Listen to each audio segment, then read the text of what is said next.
안녕하십니까. 일요 리서치입니다. 마이크가 좀 먼 것 같아서 가까이 하고 박수 쳐야 돼. 네. 와, 우리 최재현 연구원이 마스크 벗을 때가 코로나가 끝나갈 때 것 같아요. 전 이번 주 어차피 금요일날 백신을 맞아서요. 그걸 맞아요? 예, 맞고 나서 벗겠습니다. 예비군이니까 맞는구나. 네. 나는 주사도 못 맞는데. 그래요. 그러면 주말에 좀 몸 좀 안 좋겠네. 좀 약간 피곤하다고 하던데. 예, 뭐 금요일날 일단 맞고 나서 좀 푹 쉬어야겠죠. 그래요. 뭔가 우리 옆으로 성큼 다가온 것 같죠. 코로나 이후 세계가 지금. 네. 예, 아무래도 좀 그러한 부분들.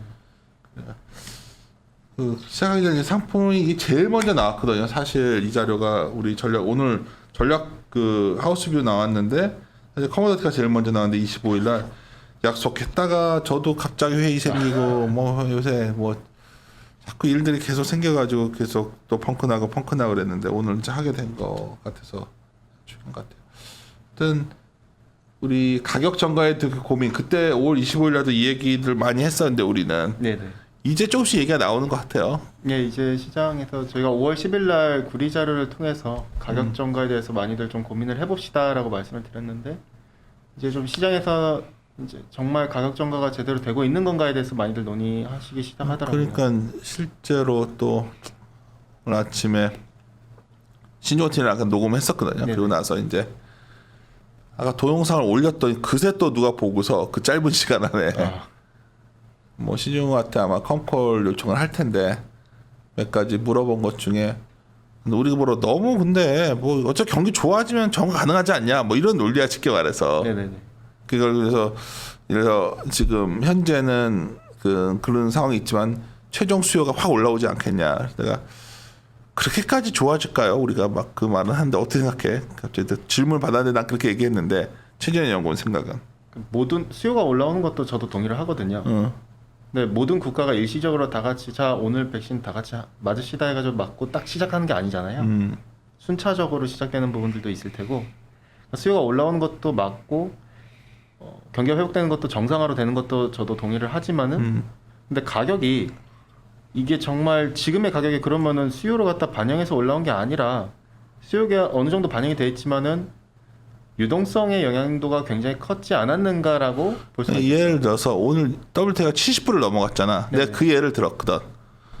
유가가 생각보다 많이 올라온 거 아니야 이 정도면? 많이 올라왔죠. 그러니까 당신도 지금 65 정도 봤던 거 아니야? 상단을 갖다가 이번에 근데 허리케인 시즌 때문에 하반기를 70으로 좀 열어놨고요. 열어놨는데, 그러니까 70을 상회했다? 저는 사실 공급에 대한 우려를 갖다가 좀 반영을 안 한 게 아닌가에 대해서 좀 고민이. 그러니까 당신도 지금 들어오면 공급 때문에 내려갈 것 하는데 안 내려오잖아 잘. 그쵸. 나는 오히려 지금 통제들이 안 되는 거 아니냐는 거야 당신네 쪽 코스트들이.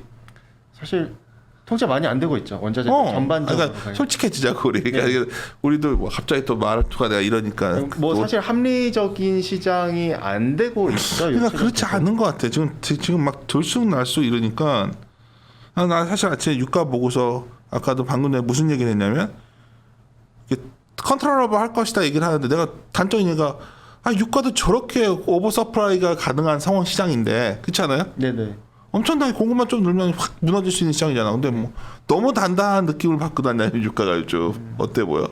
그렇죠. 왜냐면은 일단 이란에 대한 이슈를 갖다 전혀 반영을 안 하고 있고요. 왜냐하면 이란이 이번 주 목요일 날 이제 회의가 있을 예정입니다. 미국과 5차 회담이 있는데 이거에 대해서 어쨌든 프라이싱이 안 돼 있는 상태고 단순히 EIA가 가격 전망치를 상향 조정했다. 그리고 오펙 플러스가 재고에 대한 전망치를 갖다가 조금 어쨌든 점진적으로 개선된다는 측면으로 정상화 전망치를 냈다. 이것만으로 유가가 계속 끌어올려 놓고 있는 거거든요. 그러니까 드라이빙 수요가 올라가고 있는 건 맞지만은 그것만으로는 뭔가 좀 부족한.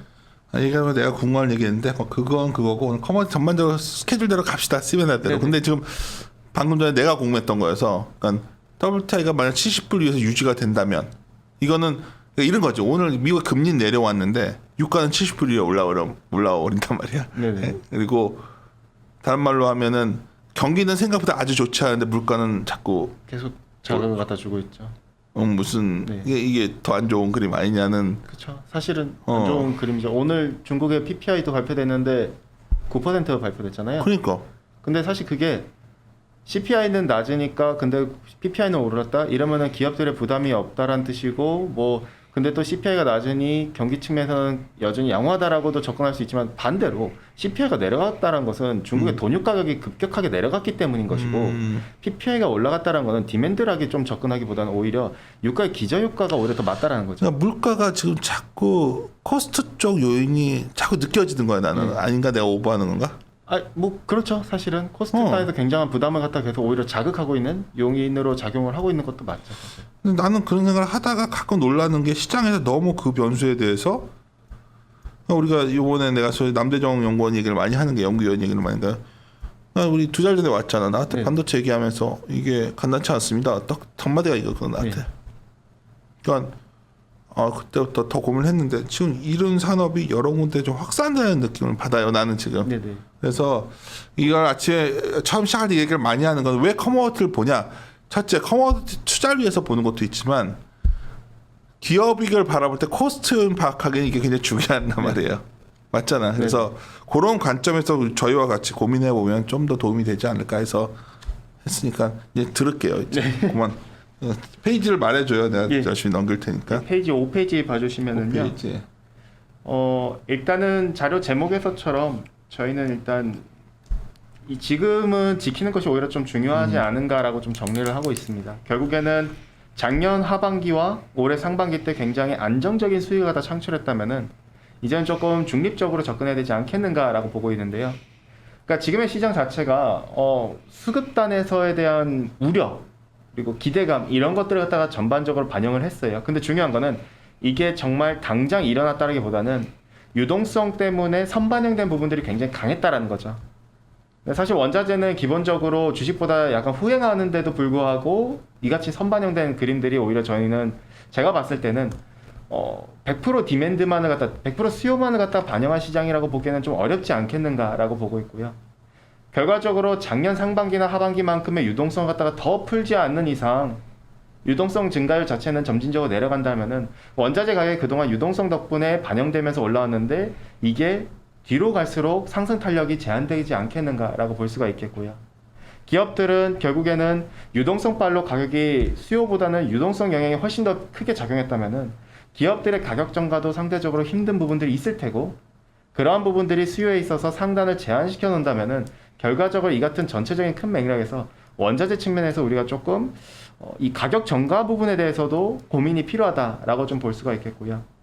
그렇기 때문에 이제 하반기에 있어서 원자재 특히 3분기에 있어서는 저희는 조금 중립적으로 접근을 하고 있다라고 봐주시면 될 것 같습니다. 조금 보수적으로 접근하고 있다라고 봐주시면 될 것 같고요.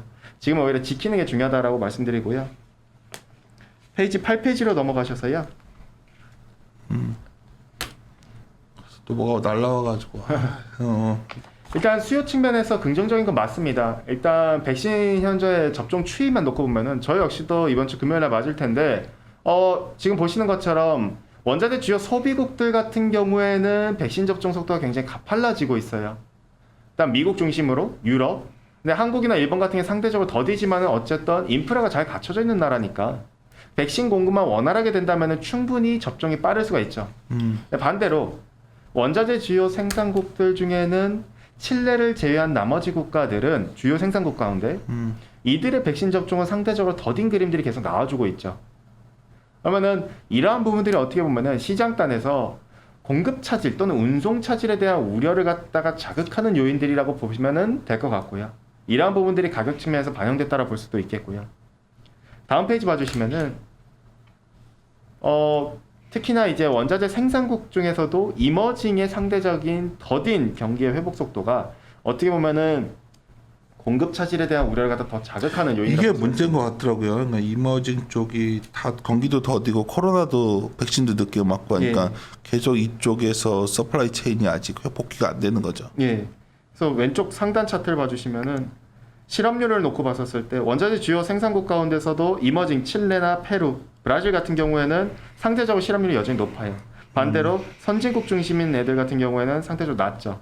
그러면 이 같은 부분들이 제가 말씀드린 건 정치적인 포퓰리즘을 낳는다라는 거죠. 그러니까 대표적인 예가 어제도 이제 페루 쪽에서 대선 결선 투표가 결과가 났는데 좌파 후보가 됐는데 그 사람 그 결국 나왔네요. 저번에 네네. 말씀하셨던 거. 그분 같은 경우에는 결정 난 거예요 그러면? 일단 아직도 현재 진행 중이지만은 거의 확정됐다라는 식으로 얘기가 나왔어요. 국유화 나오지 않았어요? 광산 국유화를 얘기해주고, 그러니까 광산에 있어서 매출의 70%를 자국 내 재투자한다라는 식으로 얘기를 해줬거든요.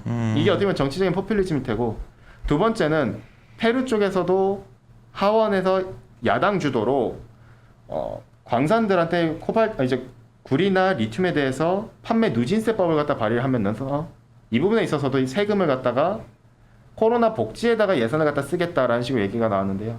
결국 이 같은 부분들이 정치적인 포퓰리즘을 낳는 것이고 이게 원자재 병목 현상에 대한 우려를 한 번 더 자극하는 요인이겠죠.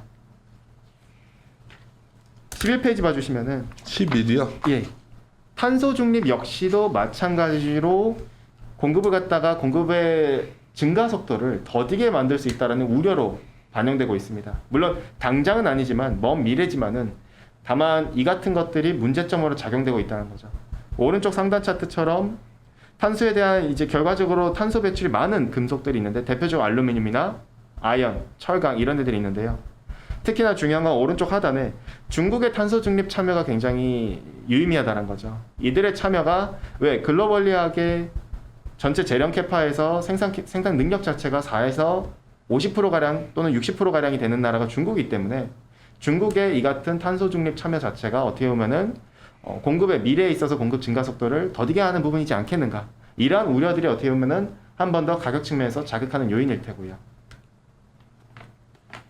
그 다음 페이지 봐주시면은 수요 측면에서 봤었을 때도 마찬가지로 원자재에서 기대감을 커지게 만드는 요인이 바로 친환경 인프라나 전기차입니다. 그렇기 때문에 저희는 에너지 원자재 슈퍼사이클이 아니라 메탈의 사이클이다라고 계속 접근해서 말씀드리고 장기적으로 봤을 때도 구조적 수요의 구조도 가파르게 변할 수 있다라고 말씀을 드리는데 근데 이 부분은 모든 분들이 잘 아세요. 근데 제가 이 같은 잘 아시는 부분을 갖다 말씀드리는 게 아니라 중요한 부분은 15페이지 봐주시면 가격의 정가입니다. 그러니까 전기차나 친환경 인프라가 방향성은 저도 동의를 해요. 그러니까 2030년까지 또는 2035년까지 앞으로 계속된 방향에 있어서는 이쪽 부분에서 메탈의 수요가 굉장히 빠른 속도로 증가하고 수요의 구조가 더 빠르게 변하겠죠. 중요한 거는 지금의 가격은 당장 근데 일어난 게 아니거든요. 예를 들어서 전체 구리 수요에서 전기차 수요 비중이 해봤자 2.4%밖에 안 돼요. 그럼 이게 뭔가 지금 당장 만들어내는 영향이 아니거든요. 야, 이것도 너무 오버들 하는 것 같아. 나도 동일한 생각인데 이렇게 비중이 높지 왜 이렇게 이것만 갖고 얘기를 하지 수요를? 그러니까 방향성은 저도 동의를 하거든요. 미래 매출을 당겨오는 것까지 이해가 이게. 네. 근데 좀 커머디 담당자로서 이거 약간 오버들 하는 거 저는 같죠? 오버한다고 생각을 하죠. 이게 디맨드를 맨날 친환경 이거라는데. 그러니까 친환경 인프라도 제가 계산을 해보니까 전체 친환경 인프라 풍력이나 태양광이나 이런 걸 다 합했었을 때 전체 구리 수요 비중에서 10%거든요. 내가 봐도 구리는 지금 당장 제조업에 쓰이는 거고. 그렇죠. 그냥 그게 거의 다던데 막 이게 마치 이거가 수요를 이끌고 있는 것이냐 막 얘기들을 하니까. 그래서 사실은 저는 좀 아이러니한 거죠. 왜냐면은 아직 뭔가를 갖다 주도하는 애들이 아니에요, 사실은. 그러니까 아직은. 미래에 있어서는 저도 긍정적으로 동의를 하는 부분이죠. 당장 근데 지금 가격이 올라온 거 설명할 수가 없다는 그쵸, 거지. 이걸로. 설명하기가 미래의 가격은 설명할 수 있겠죠. 그렇죠. 그러니까 유동성이 어떻게 보면 저는 그렇기 때문에 왜 우리가 작년에도 보시다시피 유동성 때문에 저희가 예상한 것보다 더 빨리 반영하고 저희가 예를 들어서 2개 분기 이후를 거를 전망했다면은 유동성 때문에 1.5개 분기 만에 바로 반영을 하고 굉장히 더 빨라졌다는 거죠, 템포가. 그러면은 지금의 가격 역시도 유동성 때문에 우리가 전기차의 방향이나 친환경 인프라의 방향이나 공급 차질에 대한 우려나 이런 것들을 다 알고는 있는데 사실 이후에 반영돼야 될 부분들을 지금 선반영하고 있다는 게 문제점이거든요. 즉 무엇 때문이냐? 바로 유동성 때문이죠. 그런데 문제는 이 가격 전가 부분입니다. 결국 이게 지금 그러면은 누구 주도로 가격이 반영됐느냐? 바로 15페이지 왼쪽 차트처럼 투기적 자금이죠.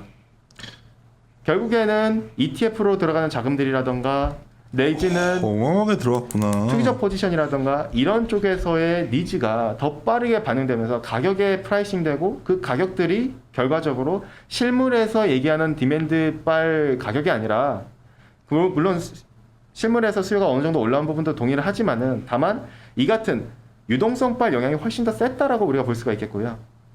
그러면 오른쪽 차트에서처럼 지난번에도 말씀드렸지만은 결국 글로벌 제조 PMI에서 투입 가격과 신규 주문 간의 이 같은 스프레드는 사실상 가격 전가가 쉽지 않다라는 걸 계속 내포하고 있고, 그러다 보니 일부 기업들은 중간에 그러니까 업스트림 말고요, 미드스트림, 즉 중간 생산자들, 일부 전성 기업들은 실물에 있어서 인도받기를 연기하고 있고, 일부 생산 라인을 갖다 가동을 중단하고 있습니다. 왜? 원료를 갖다 가져와봤자 자기들이 남는 게 별로 없어지거든요. 그러니까 일부 가동 라인을 갖다 점점 줄여나가는 거죠. 그러다 보니 지금 구리 선물 재고나 OTC 시장 재고는 조금씩 쌓여가고 있어요. 반대로 가공업자들이 재고가 줄어들고 있죠. 이게 쇼티지의 영향이거든요. 즉 원료단에서는 쇼티지가 아닌데 이 중간 단계에서 자꾸 쇼티지가 나오고 있는 거죠. 왜? 바로 유동성발 영향인 이 가격 때문에요. 결과적으로 제가 보는 거는 그렇기 때문에 최환경 인프라나 전기차의 방향은 불변이지만은 다만 유동성 힘으로 선반영된 이런 부담스러운 가격 자체가 추세의 전환을 좀 지연시킬 수 있다라고 접근을 하는 거거든요. 대표적으로 다음 페이지 봐주시면은 16페이지에 경기가 가장 먼저 회복 속도 빨랐던 중국과 그 다음에 미국을 갖다 우리가 예를 들 수 있는데요. 이 두 개 나라는 먼저 회복됐기 때문에 그러면은 가격이 수요를 설명을 하겠죠. 수요가 100% 반영을 해야 되겠죠. 그런데 지금의 투입 가격은 여전히 신규 주문보다 높다는 거죠. 이들 나라 역시도요. 그 말즉슨 이들 나라들은 중국은 4월과 5월 달에 모두 다 원자재 가격을 갖다 진정시켜야 된다고 정부가 얘기를 해줬고, 백악관은 일부 원자재에 대해서 관세를 갖다 인하까지 검토하고 있다는 얘기가 나왔었거든요. 그러면은 가격 정가가 잘 이루어졌다면은 굳이 정부가 이렇게 나서지 않아도 돼요. 근데 지금 뭔가 가격 정가 제대로 안 이루어지고 있기 때문에 정부가 계속 나서고 개입하려고 하고 있는 것이죠. 그래서 저희는 이 부분을 갖다 계속 지적하는 부분이고 계속 모니터링이 필요하다고 말씀드리는 부분이고요. 다음은 인플레이션 부분인데, 원자재는 결국엔 인플레이션과 같이 갑니다. 근데 지금의 인플레이션에 대해서 하우스 뷰 자체를 놓고 본다면은 저희는 지금의 가파른 속도의 인플레이션이 계속 유지된다고 보기 어렵다라고 계속 말씀을 드리고 있고, 앞서 언급드린 대로 가격의 전가가 기업들이 상대적으로 힘든다라는 점을 갖다 고려를 한다면은 단순히 비용 상승이 인플레이션으로 연결된다라는 접근은 조금 어려울 수도 있다. 그리고 유가의 기저효과를 갖다 우리가 무시할 수 없다라는 점을 본다면은 인플레이션의 둔화 가능성을 갖다 우리가 좀 검토할 필요가 있다라고 말씀드리는 부분이고요. 다음 페이지 19페이지 봐주시면은 다음은 테이퍼링 관련된데, 제가 근데 말씀드리고자 하는 거는 테이퍼링이 미국의 테이퍼링을 말씀드린 게 아닙니다. 그러니까 중국이 우려된다라고 계속 말씀을 드리는 거거든요. 저희는 아시다시피 연초부터 계속 중국의 스탠스가 좀 더 중립적이다라고 계속 말씀을 드렸었고, 조금 더 테이퍼링에 가깝다라고 계속 말씀을 드렸었거든요. 근데 중국이 왜 그러면 계속 이럴까? 중국은 페드가 어쨌든 언젠가는 테이퍼링을 언급을 할 거거든요. 근데 언제 할지 모르니 선제적으로 대응을 하고 있다는 게 주목을 하는 부분이죠. 왜냐, 19페이지의 인민은행은 정확하게 그때를 기억하고 있는 거죠. 2013년 5월 달에 버냉키가 언급 한마디로 원자재 시장이 또는 중국 시장이 1개 분기 동안 조정을 보였었던 적이 있었거든요. 그렇기 때문에 중국은 이 부분을 갖다 주목을 하고 있는 거고, 그렇기 때문에 인민은행이 선행적으로 추진을 갖다 하고 있는 게 점진적인 테이퍼링일 텐데요. 다음 페이지 봐주시면은 이와 대응 전략으로 중국 인민은행이 두 가지를 했었죠. 첫 번째, 비트코인 규제. 그러니까 비트코인 채굴 규제와 거래 규제를 했는데 왜 했는지를 갖다가 수식어로 무엇이 남겼었냐면은 비트코인 시장의 향후에 변동성이 커졌을 때 사회로 전이될 수 있는 위험성을 갖다 사전 차단하기 위함이라고 얘기했었거든요. 결국에는 이건 역시도 리스크를 갖다 전이한 걸 사전 차단. 두 번째는 부동산입니다.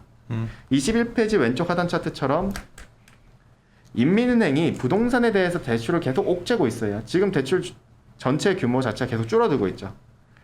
4월 초 때 중국 인민은행 통화정책국장은 이건 우리나라도 비슷하게 갈 것 같지 않아? 제 느낌이? 뭐 사실 거의 비슷하게 가고 있지 않나요? 부동 대출 금리 부분을 내가 이거 안 그래도 요거 갖고도 얘기 좀 했었는데, 한국은행이 정말로 좀 스탠스가 더 강력해질까 했을 때 중국 보는 거 같거든 지금. 중국이요? 중국을 보니까 중국은 강력했잖아요 지금 이미 몇 개월 전부터. 그쵸. 중국은 사실 계속 강력하게 사람들 다 나오고. 미국만 보고 있어서 지금 중국은 이미 MT 중간을 꺾여서 쭉 내려왔고, 네. 부동산도 내가 봤을 때는 야 얘네들 과거와 다르게 굉장히 공격적인 걸 하고 있어서. 근데 그나마 중국이 버틸 체력이 있는 게 중국은 그동안 유동성을 많이 세게 안 썼거든요. 그러니까 안 썼는데 그러니까 내가 놀랍다니까. 많이 쓰지도 않았는데 그거마저도 그러니까 얘네들이 지난 미국한테 당했던 기억들이 있는 것 같아. 그러니까 미국이 이렇게 좀 회수하는 순간 지네들이 박살났었잖아. 네.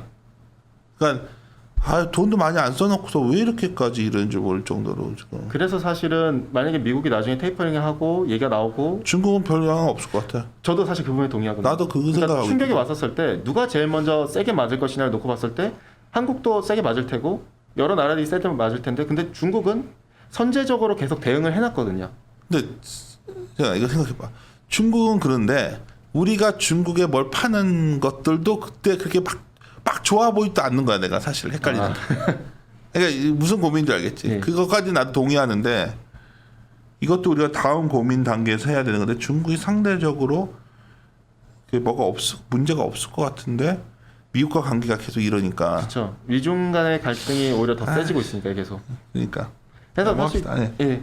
어쨌든 이러한 부분들 마찬가지로 중국이 결국에는 원자재 대략 40-50% 가량의 수요를 갖다 차지하다 보니 이 부분에 있어서도 약간 좀 저희가 조금은 중립적으로 그러니까. 두는 분위기고요. 22페이지 봐주시면은 그러면 유동성입니다. 그렇죠. 제가 저희 팀장님께 계속 유동성을 갖다 강조드리면서 많이 말씀을 드렸었는데 왼쪽 하단에 있는 차트가 바로 그건데요. 주요 12개국의 유동성 그로스를 갖다가 증가율을 놓고 봤었을 때 쟤도 이거 차트 갖고 얘기했었어요. 예. 결국 원자재는 이거와 같은 방향으로 가거든요. 놀랍게 이거 반도체 자료에도 있고요. 아 그래요? 그러니까 시가총액이랑 M2 증가율 그려놓잖아요. 우리 모르겠다 누가 당신들 맨날 M2 증가율만 갖고 그러냐고. 근데 이게 꺾인 걸 사람들이 잘 모르고 있다니까. 이게 툭툭 내려오고 있어. 중국은 이렇게 내려와 있고 지금 이제 12개국 합사이어서 그렇지 나라별로 좀 차이 있잖아요. 네네. 내려오는 이렇게 내려오는 데 있고 지금 이게 생각보다 미국도 꺾이고 있잖아. 네, 미국도 꺾이고 있죠. 그래서 내가 이번에 막 웃었던 게 그거냐면 남대종이가 M2 증가율이랑 그 반도체 업종 시가총액 같이 그려놔서 무슨 섹터 담당자가 무슨 M2 증가율 갖고 그려 내가 막 이랬었는데 방송 때 그 말 안 하고 그냥 보여줬는데 당연하죠. 멀티플이잖아 유동성은. 네. PER 확장 장세였기 때문에 확장 장세 끝나면 보통 이게 M2 증가율 같이 내려오거든. 그러니까 알아두시라고 이거는 많이들 쓰는 데이터예요. 근데 우리는 이거 계속 추적을 하니까 M2 증가를 꺾었다를 지금 한 달 전부터 얘기하고 있는데 한 달 더 됐죠? 한 달 더 됐지. 3월 달부터 계속 얘기를 들었죠. 그때부터 그치. 처음으로 꺾이기 시작했어요. 우리가 문제가 이게 뭐냐면 우리는 이 데이터 갖고 자꾸 이거 나왔습니다 하고 너무 선행적으로 우리가 너무 우리끼리 흥분하는 경향이 있는데 물론 이제 가격은 약간 후행적이긴 하거든요. 이 지표 예상으로도 보시다시피 아니 다를 수도 있고 앞으로는 가격이 약간 좀 뒤이어서 반영을 갖다 했었는데 중요한 거는 제가 말씀드린 거는 이 같은 부분들이 벌써 3개월 연속으로 둔화되고 있다라는 점이 3개월 저는 연속 주목하고요. 됐지 지금. 근데 더 중요한 건 그러면은 우리가 유동성을 수요라고 생각해 보자 이거죠. 오른쪽 상단 차트에 지난번에도 자주 제가 말씀을 드렸던 부분인데 결국 중국의 크레딧 임펄스 어떻게 보면 유동성이겠죠. 그러면 이 크레딧 임펄스가 제조업 PMI를 글로벌 또는 중국을 제외한 글로벌의 PMI를 9개월가량 선행을 합니다. 그러면은 이 관점에서 선행적으로 측면에서 7월 달에 어느 정도 정점 구간일 테고 점진적으로 둔화된다는 방향일 텐데 그럼 밑에 하단 차트에 BDI는 재고를 갖다 8개월가량 선행을 합니다. 그럼 그 관점에서 보면은 연말로 갈수록 지금 시장에선 다들 수요를 갖다 노래를 하지만은 연말로 갈수록 재고에 대한 부담을 갖다가 조금씩 다들 고민하기 시작할 것 같아요. 그러니까 이 같은 부분을 봤었을 때 우리가 좀 원자재는 어쨌든 후행적인 지표일 테니까 조금은 저희가 좀 조심스럽게 접근하는 부분이 이런 차트들이지 않겠는가라고 말씀드리고요. 크레딧 임펄스는 저 이전 방송에 보면 맨날 최재현 용이 말하는 지표니까 예. 다시 언급은 안 하겠습니다. 근데 하여튼 아주 간단한 지표예요 이것도. 예. 23페이지 봐주시면은 그나마 조금 보수적으로 접근하게 하지만 대신 그나마 결국 저희 하우스 뷰대로 달러 인덱스는 반등을 할 텐데요. 다만 그나마 9월 말에 있을 독일의 총선거 이후에 유로존에 대한 기대감이 어느 정도 작용하면서 달러와 디스카운트 요인이 조금은 해소될 수 있는 부분들이 있지 않겠는가. 그렇기 때문에 중립적으로 접근을 하시되 9월 말에 있을 독일의 총선거 한 번 더 모니터링 필요하겠구나 정도로 이해해 주시면 될 것 같고요.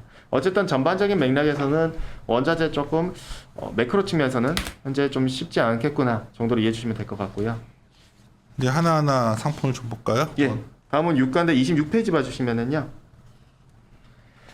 유가에 있어서는 저희가 일단 상하단을 WTI 55에서 상단을 70불로 넣어놨는데 뭐 일단 70을 갖다가 지금 벌써 7월이 되기 전에 이제 하반기가 되기 전에 유가 더 올라갈 것 같아 느낌에. 뭐 조금 더 한 번 더 슈팅이 나오긴 하겠죠. 근데 저는 약간 좀 조심스러운 게 우리가 지금 시장은 공급에 대한 우려를 갖다가 하나도 반영을 갖다 안 하고 있기 때문에 그러니까 다들 디맨드를 얘기하지만은 오펙 플러스가 그렇다고 감산을 안 하고 있는 게 아니거든요. 여전히 감산을 하고 있는 거거든요. 그리고 지금은 계절적인 수요 기간이거든요. 하계 기간이니까요. 그렇기 때문에 이러한 계절성도 우리가 같이 검토할 필요가 있다라 보시면 될 것 같고요. 26페이지 왼쪽 하단 차트를 봐주시면은 전체 석유 소비에서 42%가 드라이빙입니다.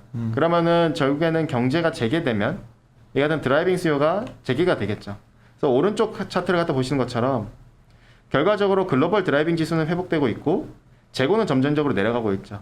오펙 플러스에서 전망하는 OECD 석유 재고 전망치가 EIA 것보다는 조금 더 보수적이지만은 어쨌든 점진적으로 회복된다는 방향은 분명할 테고요. 근데 질문.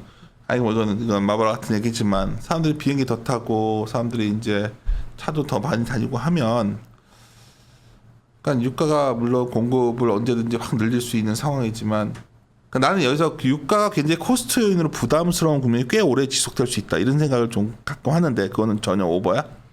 뭐 가능하죠. 근데 다만 지금 벌써 초반부터 지금부터 힘들어하는 국가들이 계속 속출하고 있거든요. 그러니까 그 힘들어하는 국가가 나올 거라는 거지. 네. 이게 사실 미국 같은 데는 정말 자전거 타듯이 차를 모는데 미국도 지금 힘들어하는 구간이니까요. 아니 이미 들어갔다니까. 예. 그래서 이제 바이든 정부가 친환경을 가고 있기 때문에 쉘 이걸 막 하게 안 할 거 아니야.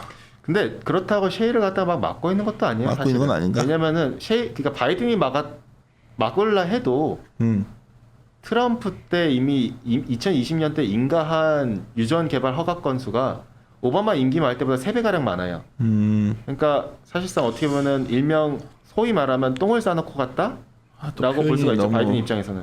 좀 좋은 표현이지만 좀 그런데 사실 아까 유가 70분 넘어가서 이 얘기했던 거야. 네. 그러니까 유가가 만약 70분 이후에서 유지되면 그럼 인정하겠다는 코스트 부분에 생각보다 완전히 좀 코스트가 꼬였다. 네. 사실 정유주들도 이 원가가 낮아야 마진이 나오는 구조잖아 지금. 뭐 지금 그렇죠. 그러니까 하여튼 이것도 되게 화두가 되고 있으니까 관심을 가지시라고 얘기했다. 일단 그래서 그 다음 페이지 봐주시면은 이제 그러면 오펙일 텐데 오펙이 증산을 했음에도 결국 점진적인 증산을 갖다 했잖아요. 그럼에도 유가가 계속 지켜지고 있다? 이게 그러면은 정말 디맨드가 정말 세서 그런 거 아닌가? 그래서 앞으로 방향성 보면은 어쨌든 백신 계속 맞고 디맨드 세게 올라오는 거 아닌가라고 볼 수가 있겠지만은 제가 봤었을 때는 지난번에도 말씀드렸을 수 있겠지만은 증산을 했지만 증산을 안 했다라고 계속 보고 있습니다. 그 말씀 계속 하셨죠. 다음 페이지 봐주시면은 어쨌든 사우디나 오펙 플러스가 월 평균 50만 bpd를 하회하는 선상에서 증산을 발표했는데 그럼 그 숫자가 어디서 왔을까 제가 계산을 해보니 정확하게 자기들의 하계 기간 때 계절적 수요더라고요. 왼쪽 상단 차트 봐주시면은 사우디는 하계 기간 때 발전용 원유 소비가 많이 들어갑니다. 반대로 수출은 둔화되죠. 왜? 자국의 수요가 더 중요하다 보니 수출이 줄어들게 되니까요. 29페이지 와주시면은 러시아 역시도 하계 기간 때 3개월간 석유 수출을 갖다가 제한하겠다라고 얘기가 나왔었습니다. 그러면은 우리가 봤었을 때 정확하게 철저히 오펙 플러스를 제외한 국가들의 지금 수요가 올라오는 것 같다 고려를 안 한 증산 조치였기 때문에 그래서 유가가 지켜줄 수 있었다라고 볼 수가 있었던 거죠. 다만 제가 앞서 말씀드렸듯이 30페이지에 이머징 단에서 분명 힘들다라는 거죠. 그러니까 왼쪽 상단 차트처럼 분명 코스트예요. 분명한 건 코스트예요. 결국 굉장히 힘들다라는 거죠. 지금 체감 유가 같은 경우에는 기존의 유가 대비했었을 때 2017년 감산공조 이래 최대치로 벌어져 있는 상태입니다. 최재형 영은 이걸 통제할 수 있다 생각하는 거고. 여전히 저는 통제가 가능하다고 보고 있고요. 그러니까 결국 이 같은 부분들이 부담으로 작용하고 이것 때문에 인도가 사우디에서 우리가 원유 안 살 거야. 우리는 이란과 살 걸 검토할 거야. 라는 식으로 얘기가 나오고 있는 거고요. 왜? 사우디가 증산을 해달라 했는데 사우디에다가 증산해달라 했는데도 사우디는 그거 갖다가 거부하고 그러다 보니 인도 입장에서는 이란과 계속해서 그러면은 재개를 갖다가 할 준비를 하는 걸 테고요. 31페이지 미국 역시도 가파른 유가를 싫어한다는 겁니다. 왼쪽 하단 차트를 봐주시면은 석유 제품 기준으로는 순수출 국가지만은 원유 기준으로는 순수입 국가예요. 왜? 미국은 산유량이 글로벌 최대 산유국이지만은 경질류 중심의 생산국이죠. 그러다 보니 중질류를 갖다가 수입을 계속 해오고 있습니다. 중요한 건 미국이 이미 4월 달에 국무부에서 해외여행에 있어서 80%가량 국가들을 갖다가 제한했죠. 여행을. 그러면 자국 내 이제 드라이빙 시즌인데 자국 내 여행 수요가 올라오는 단계예요. 그러면 이걸 갖다가 감당이 굉장히 어렵다는 거죠. 소비자들에 있어서 비용 부담이 발생을 하기 시작하니까요. 결국 이러한 부분 때문에 출구 전략이 필요한 게 아닌가라고 저희는 좀 접근을 하고 있는 거고요. 그 출구 전략 중에 한 가지가 바로 다음 페이지에 이란입니다. 이란은 뭐 계속 얘기가 많이 나오고 있는데 이번 주 목요일 날 미국과의 핵 협상이 다시 5차 회담이 재개가 되고 지금 남아 있는 게 크게 몇 가지가 있냐면 두 가지가 있는데요. 웬만한 건 협상이 다 됐답니다. 소식통이나 이런 걸 통해서 얘기를 들어보면은 다만 무엇이 안 되냐? 최고 지도자인 하메네이의 계좌를 갖다가 계속 동결할지 여부와 두 번째는 이란 혁명수비대의 계좌 역시도 마찬가지로 자산의 동결 여부 이런 것들만 좀 해결이 되면은 좀 더 원활해질 수 있다. 그럼 유럽 쪽에서는 이번 5차 회담에서 조금 더 가시적인 뭔가 나와줄 수 있다. 어느 정도 훨씬 더 진전이 이루어질 수 있다라고 얘기들이 나오더라고요. 그렇기 때문에 이번 회담이 저희는 좀 중요하다 보고 앞으로 어쨌든 점진적으로 이란이 회복될 거고 거래가 제재가 해제가 되면은 2, 3개월 내 이란의 원유 수출 같은 경우에 200만까지도 올라갈 수 있는 부분이라서요. 그래서 이 부분은 여전히 시장에서 계속 잠재한 리스크지 않겠는가라고 보고 있고요. 33페이지에 6월 18일 날 있을 이란 대선도 사실은 문제일 텐데 제가 이번 서베이를 통해서 문제가 아닐 수도 있겠다고 생각이 들었습니다. 결국엔 대선의 이 33페이지의 상단 차트를 봐주시면은 지금의 이란 핵협정을 갖다 지지하는 현재 정권을 국민들은 대다수가 반대하고 있어요. 그런데 아이러니하게도 지금의 자국 경기가 어려운 부분에 있어서 왼쪽 하단 차트를 봐주시면은 미국의 제재 때문이 아니라 현재 정권의 문제 때문이라고 지적하고 있고 오른쪽 하단에 지금 정권이 지지하는 핵 합의는 또 지지를 더 많이 하고 있어요. 외교 정책이라는 거는 그 나라 국민들의 정서가 투영된 결과이기 때문에 보수 강경파가 되더라도 충분히 대선이 문제되지는 않겠구나 정도로 우리가 정리할 수가 있는 거겠고요. 어제도 제일 유력 주자 중 한 분이 자기들이 봤었을 때도 이란 핵 합의가 된다면은 그냥 계속 이행을 갖다 해도 된다라는 식으로 얘기가 나왔었거든요. 실제로. 이러한 부분도 마찬가지로 같이 검토해 볼 필요가 있겠고요. 다음으로는 베네수엘라입니다. 바이든의 두 번째 카드는 베네수엘라 간의 협상이죠. 제재 해제죠. 이미 4월 달 때쯤에 국무부에서 베네수엘라에 대한 제재를 갖다가 이제 검토하라라는 식으로 얘기가 나왔었고요. 마두로 정권 같은 경우는 5월 달에 미국이 지지하는 야당 지도자와 평화적인 이제 투표를 갖다 하자라고 회담을 하고 제스처를 갖다 계속 취하고 있습니다. 그래서 미국 쪽에서 제재가 해제가 된다면은 베네수엘라 역시도 수출량이 급격하게 회복될 수 있는 부분일 테고 특히나 베네수엘라가 지금 현재 의존도가 높은 게 중국이거든요. 그럼 중국에 대해서 이란도 마찬가지고요. 결국 중국에 대한 견제를 하려면은 이 두 개 나라에 대해서 미국이 유화적인 제스처가 필요하지 않겠는가라고 볼 수가 있겠고요. 세 번째는 에노펙인데 그냥 이건 패스하도록 하겠습니다. 이건 뭐 사실 그냥 협박용이라 볼 수가 있겠고요. 다음은 셰일인데 36페이지 봐주시면은 지금 유가가 이렇게 높은데 셰일이 못 올라오고 있는 게 이게 바이든 때문이라고 많이들 얘기를 하세요. 나도 그렇게 알고 있었는데. 오른쪽 상단 차트 봐주시면 BEP를 향해하고 있고 유가가 왼쪽 하단 차트 봐주시면 신규 유정자 투입 비용을 고려하더라도 캐파를 늘려야 돼요.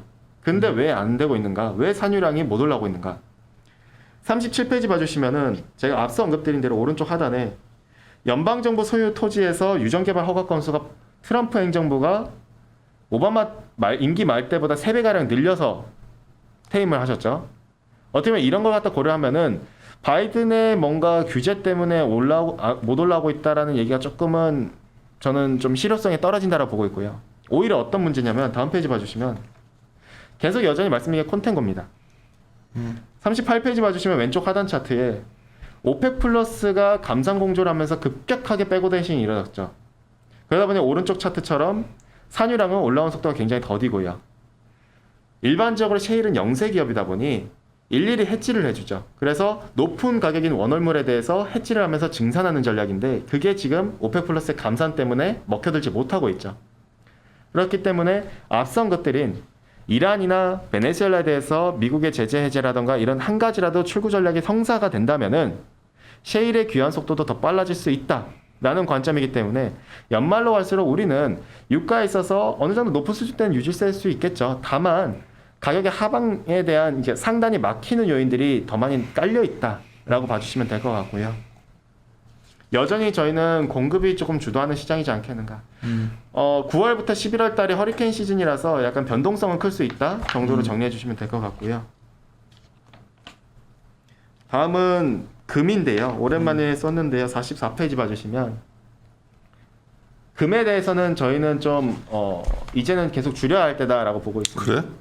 그러니까 연초 때 저희가 금이 어그러졌던 이유가 비트코인 때문이었잖아요. 왜냐면 비트코인이 해지로서 가능하다라고 하면서 시장에서 굉장히 테마성이 있었고 근데 미국의 비트코인 이렇게 되면 금이 다시 올라오는 거 아니야? 그쵸 반사 이익이죠. 그러니까 IB들도 당시에는 굉장히 금을 밀었었고 미국 쪽 IB들도. 근데 지금은 중국 쪽에서 규제라던가 미국 쪽에서의 규제 이런 것들이 계속 나와주면서 오른쪽 하단 차트처럼 비트코인으로 관련된 자산들의 펀드 플로우가 둔화되고 있고 규제 이후로 금 ETF 관련해서는 오히려 그 후로 계속해서 유입되고 있습니다. 그럼 우리가 보면은 이때부터는 반사 이익을 계속 수혜를 받고 있구나라는 걸 차트를 통해서 우리가 확인할 수 있는 부분이고요. 두 번째는 45페이지에 분명 긍정적인 요인들이 몇 가지가 있었을 텐데 그중 하나가 바로 인도입니다. 금 사라고 하는데 하지 마? 저는 사면 안 된다라고 오히려 좀 접근하고 있거든요. 큰일 났다. 오히려 비중을 계속 줄여달라고 하고 있거든요. 아니, 인플레 기대도 조금은 있고. 근데 인플레이션에 대한 기대는 지금이 가장 높죠. 근데 연말로 갈수록 더 높아질 수 있을까에 대한 고민이 들거든요. 약간 큰일 났다 지금. 왜 누가 뭐 그냥 이런 주식하시는 분은 아닌데 진짜 좀 물어보셨어. 금 좋지 뭐 이러고 했대. 네, 이렇게 전문가가 엉터리예요. 이거 알아두세요. 왼쪽 그래 나랑 내기하자. 금 올라가면 어쩔래? 씨 뭐. 제가 술은 끊었기 때문에. 알았어. 예, 그러면 밥으로 밥으로 밥 사기 하자. 그래 네. 알았어. 왼쪽 하단 차트를 봐주시면은 인도에 어쨌든 인도가 실물 수요에 있어서 중국과 양대 산맥인데 인도의 코로나가 진정이 되고 있죠. 실제로 확진자가 신규 확진자가 일간으로 10만 대까지 내려왔습니다. 40만 대에서. 그러면 11월 달에 실물 최대 소비 시즌인 디왈리 축제를 앞두고 이 같은 인도 내에 문제점들이 진정이 된다면은 마찬가지로 실물 수요가 올라오는 그림들도 가능하겠죠. 다만 제가 계속 말씀드린 부분은 다음 페이지 봐주시면 결국에는 인플레이션에 있어서 저희 하우스 뷰대로 어쨌든 2%대는 가능하겠지만은 지금의 4%대가 계속 유지된다라고 보기는 어렵고 결과적으로 유가의 기저 부분도 우리가 고민을 한다면은 상승률은 점진적으로 둔화될 테고 두 번째는 금리 측면에서 결국 테이퍼링은 언급을 할 게 분명하거든요. 그러면 연말로 갈수록 명목 금리에 있어서도 상방 이슈가 있을 테니 결국 금리와 반대 방향인 실질 금리는 올라갈 테고 그럼 금에 있어서는 상방한 이제 상승 탄력 자체가 굉장히 둔화된다라는 거죠. 그렇기 때문에 저희는 금에 있어서는 좀 중기적으로 이제는 조금씩 비중을 줄여야 할 때가 아닌가 정도로 정리하시면 될 것 같고요. 다음으로 굴인데요. 메탈 부분은 제가 구리를 말씀드리고 바로 농산물로 말씀드리도록 하겠습니다. 결국 대표적인 맏형인 구리인데 구리는 제가 지금의 가격을 비합리적인 소비자 가격이라 봅니다. 제목 자극적인데. 좀 많이 자극적이에요. 사실 원자재 자료 제목을 이걸로 쓰려고 했다 너무 자극적이라고 해가지고요. 어쨌든 비합리적인 소비자 가격. 그러니까 우리가 공급 차질에 대한 우려라던가 또는 수요에 대한 방향성이라든가 이런 걸 봤었을 때 다 긍정적이에요. 문제는 지금의 가격이 이 방향성을 갖다 먼저 선반영했다는 게 문제점이고 무엇 때문에? 유동성 때문이라는 게 문제점이라고 저는 계속 지적을 하는 부분이고요. 그렇기 때문에 상승 탄력이 제한될 수 있다라고 말씀드리고 특히나 기업들 측면에서는 대체재로 수요가 이동할 수 있는 일부라도 이동할 수 있다라는 그런 것들이 가격의 상단을 갖다 제한시킨다라는 요인으로 저희는 좀 보고 있고요. 49페이지 봐주시면은 글로벌 최대 강산인 에스콘디다 강산 같은 경우에는 파업 얘기가 계속 나오는데 이 오른쪽 하단 차트를 봐주시면은 과거에도 2017년 때 파업이 최장기간 파업하면서 구리 가격이 당시에 6,000대에서 7,000달러대로 한 방에 올라갔었던 적이 있었습니다. 굉장히 임팩트 있는 이슈인데 다만 협상은 계속 진행 중이라는 점이고요. 일단은 지난주 금요일 날부터 새로운 임금 협상을 갖다 제시를 하면서 조금 다시 또 협상 무드로 들어간 상태인데요. 이 부분도 어차피 그러면 물론 파업을 한다면은 공급에 대한 우려 요인이라고 볼 수도 있긴 하겠고요. 다음 페이지 봐주시면 왼쪽 하단 차트처럼 광산들은 지금 비용이 높은 광산들도 채굴하기가 편한 구조에 들어갔습니다. 가격이 올라왔으니까. 그렇죠. 가격이 많이 올랐으니까요. 여기는 없지만은 캐펙스 비용까지 감안한 캐시 코스트인 AISC 코스트까지 감안을 했었을 때도 지금 90분 위에 있는 비용이 높은 기업들조차도 충분히 캐펙스를 확대하고도 남는 구조가 된 이런 상태인데요. 쪽들이 덮었던 광상 다시 열 때가 제일 문제거든. 그렇죠. 지금부터는 지금 재개된다는 얘기가 계속 많이 나오고 이 있고요. 재개 기사 나오면 별로 안 좋아. 예. 내가 경험 보면 알아두세요. 이거는 왜냐면 광산 채산상 안 맞아 덮었다가 예. 다시 열면 꼭 그때부터 꼬이더라고. 51페이지 봐주시면은 다만 우려 요인은 어느 정도 있습니다. 대신 이게 좀 장기적인 요인이긴 한데 칠레 쪽에서의 앞서 언급드린 정치적인 리스크라던가 그리고 하원에서 말씀드렸던 다음 페이지 봐주시면은 53페이지에 이번에 페루 대선 물론 좀 차이가 있는 게 페루의 이제 진보 성향 그 후보가 자기가 대선에 될 유력한 후보로 되면서 결과가 약간 그쪽으로 쏠리면서 페루 쪽 증시가 급락을 했거든요. 한 8% 가량, 10% 가량인가요? 10%는 예, 그저께 그렇게 급락을 했는데 그러다 보니까 뭐라고 얘기하냐면은 국유화를 갖다 안 할 수도 있다라는 식으로 좀 더 시장 친화적인 얘기를 해줬어요. 예, 본인도 약간 좀 걱정이 되니까요. 어쨌든 이 부분에 있어서도 어쨌든 그러한 얘기를 했었기 때문에 조금 한 번 더 모니터링은 필요할 것 같고요. 어쨌든 가격 측면에서 이러한 부분들을 대부분 좀 노이즈라고 볼 수가 있겠고요. 상방에 있어서. 다음 페이지 봐주시면 수요 측면에서도 앞서 언급드린 친환경 인프라나 전기차 분명 긍정적인 요인이긴 합니다. 다만 여기서 한 번 더 짚고 넘어가자면은 55페이지에 가격의 정가 부분이죠. 구리가 가장 여전히 민감한 사실 메탈이거든요. 산업과 가장 밀접하니까요. 근데 오른쪽 하단 차트를 봐주시면은 수요를 의미하는 게 어떻게 보면 실물의 수요는 이 프리미엄이 가장 민감합니다. 예, 프리미엄이 무엇이냐면 간단하게 말씀드리면 구리를 생산하는 재련업자가 광물을 받아와요, 광산한테. 그래서 이거를 재련을 해서 만들어요, 구리를. 그럼 이 구리, 즉 전기동을 이제 팔라고 하는데 창고에 보통 맡겨지는데 그러면은 가공업자들이 이 구리를 사기 위해서 산다가 해서 가져가는 게 아니라 우선순위가 있습니다. 근데 그 우선순위를 자기가 먼저 가져가기 위해서 자기가 순위가 뒤에 있으니까 웃돈을 더 내요. 그게 바로 프리미엄 개념입니다. 그런데 이 프리미엄이 지금 내려가고 있다? 이 말은 무엇이냐면은 지금의 가격이 너무 높다 보니 중간 이제 가공업자들 입장에서는 이걸 자기가 지금 이 비용단에 샀다가 마진을 남기는 게 굉장히 어렵다는 실수요가 강하지 않다는 의미지. 그렇죠. 실수요가 상당히 좀 불안정하다라고 볼 수가 있는 것이고요. 다음 페이지 봐주시면 대체재료의 이동 역시도 저희는 좀 주목하는 부분입니다. 물론 당장 이게 대규모로 이루어지는 건 아니고 대신 이러한 요인이 있다 보니 가격에 상당히 제한될 수 있다라고 말씀드리는 건데요. 모든 원자재는 대체재가 다 존재합니다. 예를 들어서 휘발유는 뭐 원당, 설탕이겠죠. 원당이나 옥수수 이런 걸로 만들 수 있을 테고, 근데 구리 같은 경우에는 대체할 수 있는 용도가 대표적으로 알루미늄이나 아연, 스테인리스강 그리고 배관에 있어서는 PVC로도 가능하고요.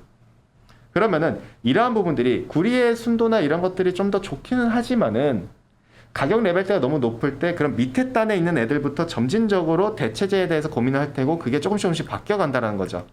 그러면은 오른쪽 차트를 봐주시면은 구리와 알루미늄 간의 대표적인 예제로 들면 알루미늄 간의 상대 성과를 봤었을 때 지금은 역사적 고점이고 그럼 여기서 추가적으로 더 나아간다? 저는 그러면은 기업들 입장에서 굉장히 어렵다는 거고요. 지금의 구간에서는 기업들이 제품의 기준에서 함량을 갖다가 조금 조정이 필요한 검토 단계지 않겠는가. 대표적인 예가 우리 가전기기를 보시면은 에너지 효율 등급이 적혀 있습니다. 1등급부터 5등급까지 있는데 구리가 싸가지고 구리를 많이 쓰면은 에너지 효율 등급 1등급입니다. 왜? 열에 있어서 또 강하니까요. 근데 열에 약한 알루미늄을 갖다가 구리가 너무 높아서 알루미늄 많이 쓴 경우에는 에너지 효율 등급 3등급, 뭐 4등급 이렇게 되는 겁니다. 왜? 열에 약하거든요. 근데 어쨌든 대체가 어느 정도 가능하다라는 거죠. 이미 건설 현장에서는 그게 가능할 테고 송배전에서는 조금 어렵겠지만은 어쨌든 이러한 부분을 봤었을 때 가격의 상단이 이러한 것들도 대체재료의 수요가 이동할 수 있는 것도 우리가 고민을 해봐야 된다고 볼 수가 있겠고요. 57페이지에 중국 같은 경우에는 전반적인 업종별로 했었을 때 디맨드를 보면은 자동차를 제외하고 나머지들은 지금 실수요에 있어서 가동률이 과거 4년 내 평균치를 갖다 하회하고 있습니다. 그러면 이거 우리가 봤었을 때 이게 정말 디맨드가 세다라고 보기가 조금씩 어렵다라고 볼 수가 있겠고요. 다음 페이지 봐주시면은 중국을 제외한 국가들, 선진국을 갖다 놓고 봤을 때도 아직까지는 후행적으로 올라오고 있죠. 왜냐 이제부터 조금씩 개선되는 그림이 나오니까요. 중국이 먼저 회복이 됐었으니까요. 다만 가격에 대한 레벨 부담을 갖다 조금씩 받지 않겠는가라 볼 수가 있겠고요. 결과적으로 수요의 정상화는 맞습니다. 방향성도 맞고요. 다만 속도 조절이 저는 필요하다라 보고 있고 그렇기 때문에 가격에 조금 한 번 정도 수요보다 더 많이 올라왔다. 심플하게. 그렇죠. 조정이 조금은 필요하다라고 보시면 될 것 같고요. 바로 농산물로 넘어가서요.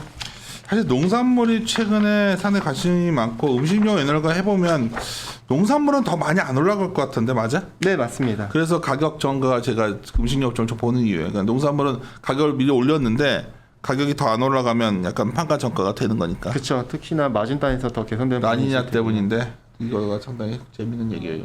사실 근데 이 농산물 때문에라도 저도 이제 하우스 뷰이기도 하지만은 세미나를 할 때 유동성 이슈도 말씀을 드리면서 농산물을 얘기를 할 때 그래서 시클리컬보다는 조금 더 경기 방어주가 맞지 않느냐라는 식으로 하우스에서도 그렇게 얘기를 하고 있고 우리가 저희도 얘기를 그렇게- 하고 있는데 네. 아직은 공감될 많이 없고 있지. 근데 라니냐가 소멸되는 것 같아 이 부분이. 네, 88페이지 봐주시면은 어쨌든 라니냐가 무엇인가를 먼저 봐야 될 것 같습니다. 라니냐가 제가 소멸되니 곡물 가격이 이제는 조금씩 계속 좀 점진적으로 안정화될 것이라고 말씀드리는데 라니냐란 우리가 이 해수면 온도 기준을 봤었을 때 동태평양의 연안에 있어서 해수면 온도가 평년 대비 마이너스 0.5도씨를 보다 내려가면은 이걸 라니냐라고 봅니다. 그러면 라니냐가 발생했을 때 무슨 일이 있냐면은 일반적으로 그러면 여름 때 먼저 우리 작년에 자세히 기억해 보세요. 작년 여름 때 되게 장마가 길었어요. 폭우도 많이 내리고 홍수가 엄청 많이 해서 되게 많은 손실이 많이 발생했었죠. 그래서 6월부터 제가 알기로 9월 초까지 우리나라가 홍수가 많이 있었고 중국 같은 경우는 뭐 산샤댐 무너진다라는 얘기도 있었고 호주 땅에서도 굉장히 사이클론이나 이런 것들이 굉장히 많이 일어났었어요. 그만큼 비 안 온다는 거죠 올해는. 그렇죠. 이제 그때는 굉장히 심했는데 먼저 이게 전조 현상이에요. 이제 동아시아 지역에서는. 근데 이때는 그래서 동아시아 지역에서는 석탄이나 철광석, 천연고무 공급 차질이 발생을 합니다. 조업단에서.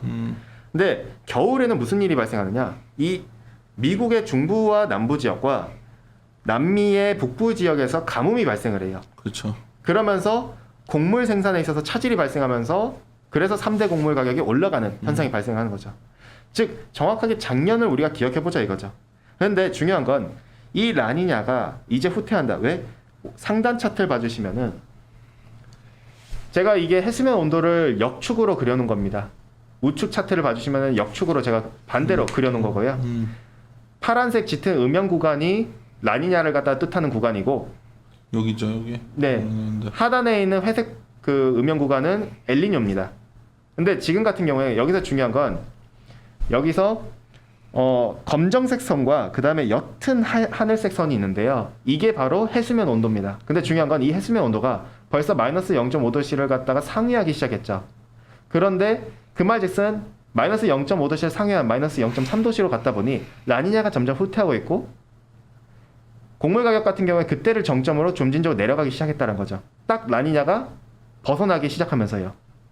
그러면 라니냐의 전조 현상인 여름 기간 때에 우리가 척도로 볼 때 호주나 중국을 보는데 호주의 실제 강유량이 평년 강우량 대비 올라가야 이제 또 한번 라니냐가 오겠구나 생각할 텐데 아직까지는 안 올라간 상태입니다. 중국 역시도 이제 조금 더 모니터링 해봐야겠지만 어쨌든 이러한 부분들 때문에 89페이지의 왼쪽 차트처럼 라니냐가 점점 후퇴한다. 왼쪽 차트를 갖다 봐주시면은 서베이 결과 해수면 온도가 마이너스 0.5도씨를 갖다가 상회할 것이라고 전망들이 계속 유력하게 나와주고 있고요. 모델링으로. 그렇게 된다면 오른쪽 차트처럼 라니냐에서 이제 중립으로 구간에 들어가면은 그 다음 페이지 봐주시면 곡물 측면에서 지금은 공급에 대한 전망치들이나 작황에 대한 전망치들이 조금은 하향 조정돼 있지만은 이게 다시 상향 조정될 수 있다라는 것이죠. 그러면은 공급단에서 개선될 수 있다라는 그림들이 나온다면은 가격 측면에서는 상단이 눌릴 테고 점점 하방 압력에 조금씩 노출이 될 테고요. 물론 조금은 모니터링 필요합니다. 왜냐면 제가 지난주에 뉴스를 보다 보니까 중국 쪽에서 조금 이른감이 있는 장마가 시작됐고 근데 이거 비 많이 오는 거 아니야? 요새 보니까 우리나라 우기 같던데 이거 라디오 맞아. 근데 이제 작년에는 원체 셌었으니까요. 그러니까 지금 어쨌든 제가 만약에 장마가 정말 세게 들어서 그 장마가 작년처럼 뭐 9월 초나 8월 말까지 계속 지속된다면은 한 번도 해가 제대로 못 뜨고 그러면은 라니냐 한 번 더 오긴 하겠구나 하겠지만 현재까지 기준으로는 아직까지는 라니냐의 영향이라고 보기는 조금은 어렵고요. 다음 페이지 봐주시면은 디맨드 단입니다. 즉 수요 측면인데요. 앞에서는 공급 측면인데 수요 측면에서는 중국의 사료양 수요에 대해서 많이들 기대를 하셨었어요. 근데 왜냐 아프리카 돼지열병이 진정이 되고 사육두수가 올라오니까 그러면은 사료 수요가 올라가고 곡물단에서 사료로 들어간 수요가 올라갈 테니까요. 근데 저는 이게 한계가 직면할 것이다라고 계속 말씀을 드리는데 마침 어제랑 그저께 중국 정부에서 발표하기로는 사육두수를 갖다가 기업들이 이제 조절을 하려 한다. 그래서 이 사육두수를 조금 어느 정도는 보완을 해줘야 된다라고 해서 좀 조심스러운 접근들이 나와주고 있는데요. 실제로 기업들도 CCTV를 통해서 계속 사육두수를 갖다 조절을 할 거라는 얘기들이 나와주고 있고요. 어쨌든 이게 무슨 말이냐면은 결국에는 사육두수가 많아야 곡물 수요가 많을 텐데 사료양 수요가 많으니까요. 그런데 오른쪽 상단 차트 봐주시면 결국 아프리카 열병이 진정됐다는 거는 사육두수가 많았다는 거고 그러다 보니 사육두수에 있어서 돼지 가격이 빠지면서 양동농가의 마진도 하락했다는 거죠. 오른쪽 상단 차트 봐주시면은 양동농가의 마진 자체가 지금은 이게 업데이트가 아직 안 돼 있지만 업데이트하면 벌써 마이너스에 들어갔습니다. 자돈의 비용 마진도 벌써 마이너스에 들어갔고요. 그러면은 여기서 농가들은 더 사육두수를 늘리기 한계에 있다라는 것이고 사육두수가 올라가는 과정에서는 기대감을 가질 수 있지만은 이제 한계에 어느 정도 도달했다는 것은 더 이상 추가적인 기대감이 어렵다라는 것이죠. 그렇기 때문에 저희는 이 사료양 수요에 있어서도 마찬가지로 큰 기대감을 갖다 걸기에는 좀 제한적이지 않겠는가. 그렇기 때문에 전체적인 큰 맥락에서는 우리가 곡물 역시도 조금은 점진적으로 안정화가 필요하다라고 좀 접근을 갖다 하고 있는 거고요. 그렇기 때문에 전체적인 맥락에서 원자재 그냥 저희는 봤었을 때 하반기에 있어서 계속 조심해보자. 특히나 제가 봤을 때는 3분기가 조금 중립적으로 접근하는 부분일 테니까요. 그래서 그렇게 봐주시면은 될 것 같습니다. 그랬어요. 커머디티 직접 투자하시는 분들은 또 그 나름 도움을 받으셨을 거고 주식 쪽에 계신 분들은 들어보시면 이 가격 전개에 대한 고민이 저희의 주요 화두였고 딱 느끼셨겠지만 농산물 가격은 좀 약간 그래도 전가가 가능한 이미 정은 그런데 나머지들은 지금 녹록치 않고 만약 우리들 그림과 다르게 유가가 여기서 더 올라가고 우리가 여기서 잘 안 빠지고 하면 유가 이게 만약 슈팅을 한다면 75까지도 가능은 하겠죠. 근데 조금 공급에 대한 우려를 너무 반영을 안 하고 있어서 저는 그게 좀 걱정이라 보거든요. 한번 보자는 의미로 말씀드려요. 예. 그렇게 되겠지만 하여튼 어떻게 생각 오늘 갑자기 전략도 녹음을 하고 커머디티 같이 연달았기 때문에 연달아서 같이 좀 들어보시고 그러면 뭐 항상 말씀드리지만 저희가 맞고 틀리다 보시지 말고 근데 저희가 장기적으로는 저희들이 다양한 데이터를 보는 하우스고 저희들은 오픈된 마인드로 하기 때문에 잘 추적해온 하우스로 평가받습니다. 나름 그러니까 좀 방역 지수 얼마나 보십니까? 뭐 이런 질문 말고 지금 뭐가 중심이냐 결국은 가장 중요한 거는 이 가격 전가를 해가지고 이익의 어떤 컨센서스가 유지될 거냐. 근데 아까 정다운 형 거 들어보시면 컨센서스가 내려온다고 얘기했던 것 중에 하나가 이 이유가 있는 거거든요. 그래서 그런 것들을 이제 감안해서 보는 거니까 같이 좀 들어보시고 좀 함께 고민하시면 좋겠습니다. 근데 분명한 거는 이런 것들이 있지만 유동성의 힘에 의해서 뭐 이런 거 다 무시하고 그냥 나는 유동성 장세가 지속된다면 올라갈 수도 있겠죠. 근데 저희들은 유동성 장세로 밸류에이션 땡겨온 게 밸류에이션이 좀 부담이 되는 상황이어서 좀 이익의 증가세를 파악하고자 지금 노력하고 있습니다. 뭐 이 정도로 마무리 짓까? 네네. 알겠습니다. 하여튼 마무리 짓고 주사 금요일 잘 맞으니까 부럽네. 알겠습니다. 네, 마무리 짓도록 하겠습니다. 함께 고민하시죠. 고민하시죠.